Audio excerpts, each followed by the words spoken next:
The Keddie Cabin Murders, a brutal mystery that shook a small town, an unsolved crime so disturbing, it still haunts investigators. April 12, 1981. The peaceful town of Keddie, California, nestled in the scenic Sierra Nevada mountains, was about to wake up to a nightmare.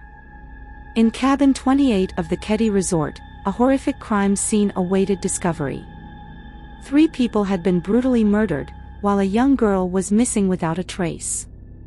The savage nature of the attack, the puzzling clues left behind, and the eerie silence surrounding this crime have turned it into one of America's most infamous unsolved cases. Glenna Sue Sharp, a recently separated mother of 5, had moved to Keddie from Connecticut to start a new life. The family lived in a modest cabin within the rustic resort community. The night of April 11th seemed like any other. Sue's teenage daughter, Sheila, was spending the night at a neighbor's house. Back at cabin 28, Sue was home with her 2 youngest sons, Greg and Rick, her daughter Tina, and a family friend, 17-year-old Dana Wingate. What transpired between that night and the following morning remains a disturbing enigma. On the morning of April 12th, Sheila returned home, only to be greeted by a scene straight out of a horror movie. The living room was soaked in blood. Sue Sharp, John Sharp, and Dana Wingate lay dead, their bodies bearing signs of extreme violence. They had been bound with electrical cords and medical tape. Blunt force trauma and knife wounds covered their bodies. Blood spatter painted the walls, a grim testament to the brutality of the attack. Oddly, in a bedroom just feet away, the youngest boys, Greg and Rick, and their friend Justin were found unharmed, still asleep. But there was one chilling detail that made this case even more puzzling: 12-year-old Tina Sharp was gone.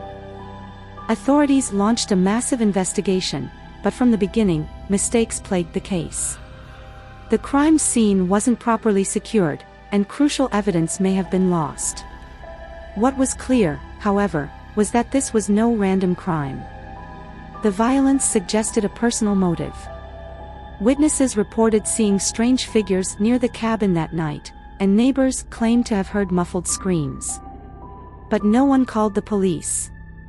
Months later, a break in the case came when parts of Tina's skeletal remains were discovered over 50 miles away in a remote location.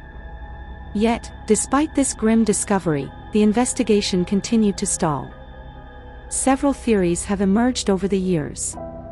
Some point to 2 men, Martin Smart and his friend, Beau Bubaid, as prime suspects. Smart was reportedly angry with Sue over personal matters and had suspiciously moved out of town shortly after the murders. Disturbing evidence later surfaced: a letter from Smart to his wife, confessing to the crime. Yet, for reasons unknown, no arrests were ever made. Others believe there was a cover-up involving local authorities. Was this an attempt to protect someone with ties to law enforcement? The full truth remains elusive. Over 4 decades later, the Keddie Cabin Murders remain unsolved. Families were shattered, and a community was left haunted by fear and unanswered questions. The tragedy at Cabin 28 is a grim reminder that sometimes justice is elusive, even when the truth seems close at hand. If you have any information about this case, contact the Plumas County Sheriff's Office. Thank you for watching. Don't forget to like, share, and subscribe for more true crime stories. Stay curious, stay vigilant.